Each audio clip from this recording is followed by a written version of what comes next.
Alright, I wanted to do something a little different than my normal today, given kind of the past week or two of video game news events. I have been covering the Activision Blizzard lawsuit almost every day because there are so many new kind of breaking developments.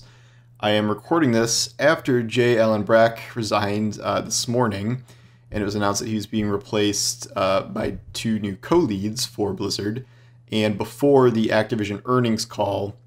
And then I just noticed that Call of Duty is starting to roll out teases for next season of Warzone, where they are supposed to eventually debut the next Call of Duty game itself. This is after about 2 weeks of almost total social media silence from all Blizzard or Activision accounts in terms of those games. But Call of Duty needs to apparently say it is still Call of Duty and still going to be doing things despite all this.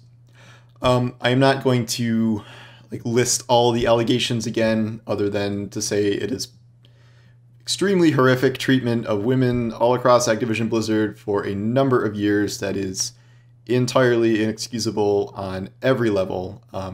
And what was in the lawsuit is sickening. What has come out afterwards is sickening. And people need to be held accountable. And it's not just J. Allen Brack resigning. I just kind of wanted to talk about generally, though, where this kind of puts Activision Blizzard and the near and longer term kind of fate of the company, given everything going on and given where they were kind of even before this. It's been a rough period of time for Blizzard kind of to begin with. Blizzard is the focus of many of these allegations, although there are a number of kind of Activision executives and stuff and Activision employees that are tied up in this as well. So it's not exclusively Blizzard, but a lot of the worst stuff does kind of have to do with Blizzard. We're at a point now where J. Allen Brack resigned, but obviously someone like Mike Morhaime was in charge of Blizzard for a very long time. And he oversaw kind of a lot of this era in addition. J. Allen Brack, the entire announcement of his departure did not mention anything about this lawsuit. His statement did not mention anything, just talked about Blizzard values, and it's in good hands with Mike Ybarra and Jen, I forget her last name, O'Neill, I think. But it didn't mention the lawsuit. This is kind of the position you are going to see Activision Blizzard have at the upper levels indefinitely, as long as this lawsuit is going on. This is kind of a different situation than you would have if this was just some outlet published a report of allegations about, misconduct at a company, where you might see apologies and, people reaching out and things like that. Instead, with Activision Blizzard, given that this is a lawsuit brought by the state of California, serious business lawsuit, they are taking this very hardline position that puts them at odds with both kind of the horrific nature of these accusations and also their own employees who have experienced these things, which is how you get statements like the whole Fran Townsend thing, where she was essentially saying I'm a woman, Blizzard's been great to me, as an executive for 7 months that I've been here. You don't hear anyone actually apologizing except for people like Mike Morhaime, who after the fact, they don't work at Blizzard anymore, saying, I'm sorry, we let you down.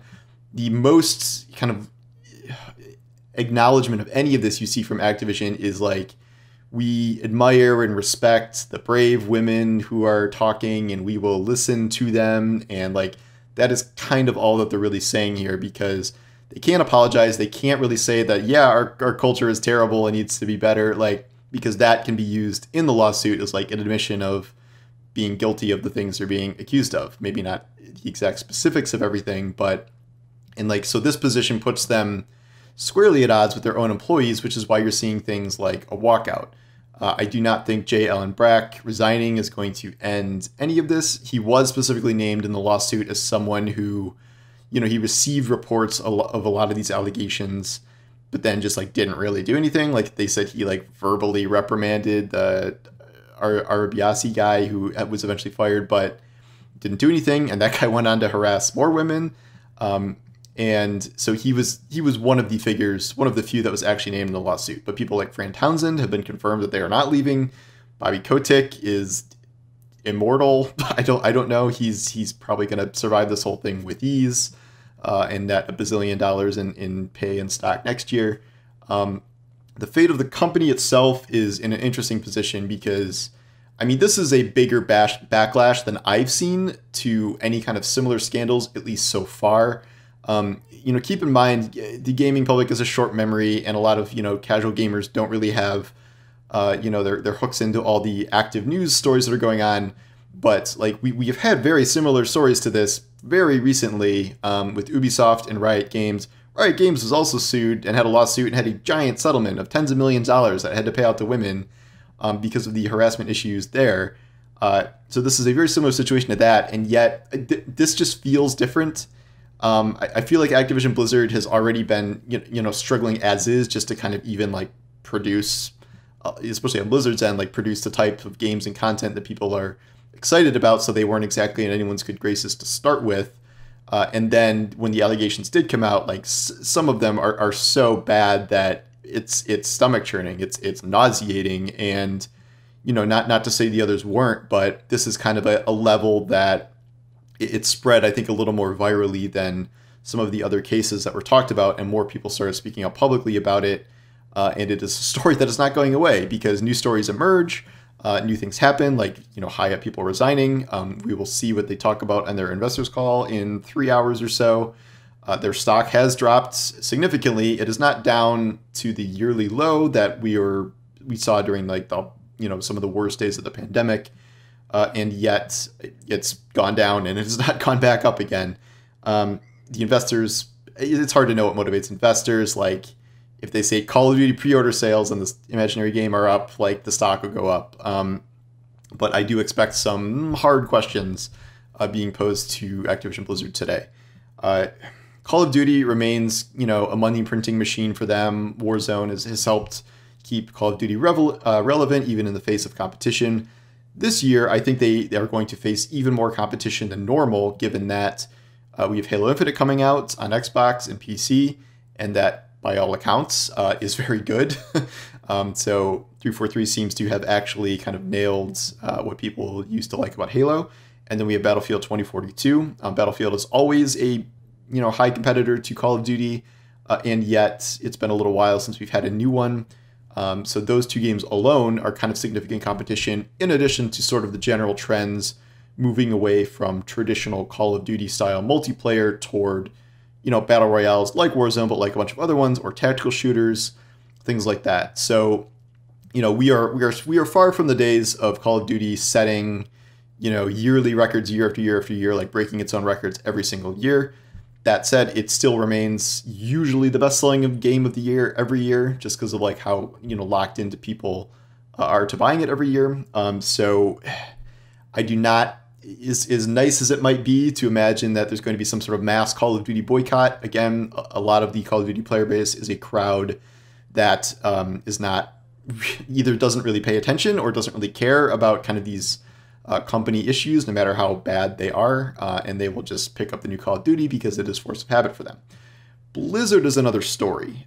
Blizzard has been in a rough spot for a long time, both with fans in terms of how they've supported or stopped supporting existing games. Support for StarCraft and Heroes of the Storm is very dry, if not totally absent these days. World of Warcraft is probably one of its lowest points in a long time, both in terms of public perception and a continual loss of players, losing out to, among other games, Final Fantasy XIV, a game that is like, I don't know, it's like supposed to be like Voldemort around there right now, where you're not supposed to speak its name. And other games like potentially New World coming up that looks to be a potentially promising MMO. But, the people, WoW players have not enjoyed the recent direction of that game, just based on having to do with none of this separately. So that's kind of been on the decline for a while. Then we have the last two franchises, Overwatch and Diablo. Diablo has sort of this multi-pronged approach it's going for, given that Diablo 4 is still a very, very long ways off. I would say no less than 3 years away at this point, which is far too long for Activision, because Activision is really, really riding Blizzard to actually release games, because they have not released a true game since Overwatch in, 2016, which is now 5 years ago. This is, Blizzard kind of went long gaps without games before this, and before they were combined with Activision, but Activision, who releases a yearly Call of Duty that prints money like crazy and now has a giantly profitable mobile games arm with King, is tired of Blizzard not doing this. So Blizzard was already kind of being ridden by Activision, being ridden by fans, and it didn't help that they clearly have all these internal problems and are treating women and other employees badly, as they try and make these games. So the Diablo situation now is they have Diablo 2 Resurrected coming out in under 2 months. Again, it's hard to know what like the moral implications of all of this is, if this will lead to actual boycotts of a game like that. I do think it will perhaps decrease sales a touch. It is still hard to think that like when the chips are down, if you were like someone who is dying to play Diablo 2 Resurrected, you will not do it because of this situation.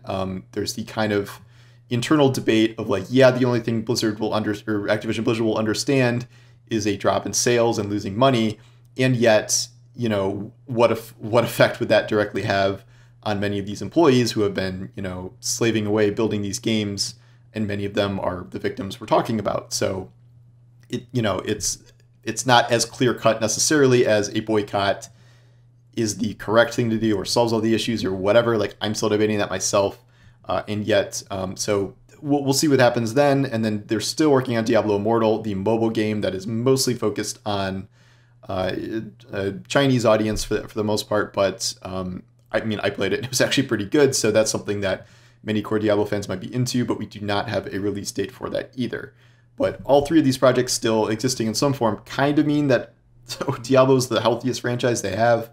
Overwatch is not. Overwatch has been losing ground to every other shooter on the market. Like, it has essentially been, I'd say, replaced outright by Apex Legends. Like, even though they're different styles of games, the kind of like new champion reveal, like, new stuff, like that news cycle is now Apex's when it used to be Overwatch's. And Overwatch just stopped releasing new heroes in order to focus on making Overwatch 2. Overwatch 2 does not seem like a good idea or a necessary one at all. This seems like a direct mandate from Activision that they need to release something with a 2 on it and call it a sequel and charge money for it. It's very confusing because the multiplayer is just like kind of transitioning over to Overwatch 2 multiplayer for free if you already have that. But then there was going to be the paid stuff is a bunch of PvE content that we have seen pretty much nothing from, and we have no real timetable as to when this is coming. I would say no earlier than late next year, if then. But Overwatch has kind of been dead in the water ever since they announced Overwatch 2 in terms of like the game actually growing, because now they're, instead of doing much work on the current game, they're saving everything for the sequel. So they do their summer events and new skins and stuff, but that's about it. Again, I would say the perception of all these Blizzard issues has hit Overwatch pretty hard, because Overwatch has always been like Blizzard's like, we're so inclusive, look at our diverse cast of characters of different races and genders and sexualities and stuff. And when they were having kind of all these internal problems, and it doesn't quite line up. And now Overwatch, I just read a story about it seems like Overwatch League is losing sponsors, and Overwatch League is also just not in the healthiest kind of esports situation as is. It's not exactly, the scene isn't blowing up, shall we say. So I think Overwatch is kind of in serious jeopardy, and I do not imagine that Overwatch 2 is A, going to get here anytime soon, and B, kind of be this big blockbuster event given what we already know it's supposed to contain, which is, an evolution of the PvP experience to a certain extent, but that's free, and then some PvE missions, which I've enjoyed the PvE stuff Overwatch has done, and yet kind of crafting a weird kind of sub game around that instead of just like building an RPG, like a full RPG in the world of Overwatch or something. Like, that seems to me like it would be a much more attractive idea rather than, these missions you can rerun and build up a skill tree for each character. Like, I don't know. It just, nothing I've heard about it sounds all that intriguing, and they haven't exactly shown anything off to, change that narrative at all. So I just don't really understand Blizzard's thought process here. The only thing I can see that seems like it could be like a monster hit for Blizzard still is Diablo 4. If they pull that off, which is far from a guarantee, because, a lot of the people that did Diablo 2 or a lot of people that turned around Diablo 3 are not there anymore. So I'm, there are some veterans working on that, which might be a problem given what we've just talked about with Blizzard and the type of environments they fostered. But that is like the only thing that seems like a sure thing. Diablo Mobile, Diablo Resurrected, I'm sure that will do well. Is it going to destroy sales records, especially in this current environment? I don't think so. So that's that. I just don't see Blizzard being in a very strong position, going forward for the next few years. Much less so than all of their big name rivals. EA, Ubisoft, even like Bungie, and 343 and like all these other studios that are putting out these like big games, big live service things, ongoing content editions, this and that, when like Blizzard is doing none of that. And it seems very hard to work there. So I don't exactly blame the employees for not being able to produce at the same level under these conditions. And yet that's kind of where we are. So things do not look great. Activision, as ever, is relying heavily on Call of Duty continuing to be the mega success it is. I think there are some aspects of Call of Duty that are on the decline, and yet Warzone has kind of proved to be a reprieve to them to some extent, but how long that lasts, we'll see. King is kind of like its own little planet of mobile money generation. I don't even know can you even name, 5 King games, but like I'm sure there are 10 King games that make more than, every other Blizzard game combined at the moment, given the state of the mobile market. So that's another kind of thing keeping them afloat. I do not know what will happen with the corporate stuff. It is extremely hard to imagine Bobby Kotick being forced out in any capacity. I just read a story about at least one investor is suing Blizzard for these allegations. Like, this happens when bad things happen within a company, like that can affect the bottom line or affect shares. Like this happened with CDPR, not because of misconduct, but because, obscuring the fact that Cyberpunk was going to launch poorly, blah, blah, blah, that got them sued by a bunch of investors. So these things happen, but how they play out is unclear. So I don't know. I just kind of wanted to comment on all this and reiterate how horrible and awful I think this whole situation is for the victims, both past and present. And my number one concern would be them getting either better jobs or better working conditions through this. And like, I don't want to see Blizzard like destroyed necessarily. Like, I would want to see it improve to the point where, it can be like the Blizzard of old again. But whether that's literally possible or not is a whole other story. So this is not over. So I have another chapter, the investor call, and then another chapter as these new releases come out. But my guess is that after this, Activision Blizzard is going to kind of just not talk for a while about any of this and just sort of be like, hey, this new Warzone season's coming, or hey, like, look at our Call of Duty release for the fall, like things like that. So I would expect to see that spooling up pretty shortly here. I don't know. This is a really terrible situation and one that is not unique to Activision Blizzard. It's just kind of one of the most prominent and one of the most awful given the specific allegations they're talking about here. So anyway, that's all I got for this for now. And I'll talk to you guys later. Maybe if you need to leave on a more positive note, you could say hi to Evie, who's loafing, Baby Yoda. And yep, I'm still working on Eevee merch with Jojo McGiggity, and things are coming along great. And I'm very excited for you guys to see it. So hopefully that will be within the next couple of weeks here. But all right, thanks for watching. I'll see you guys later. Take care.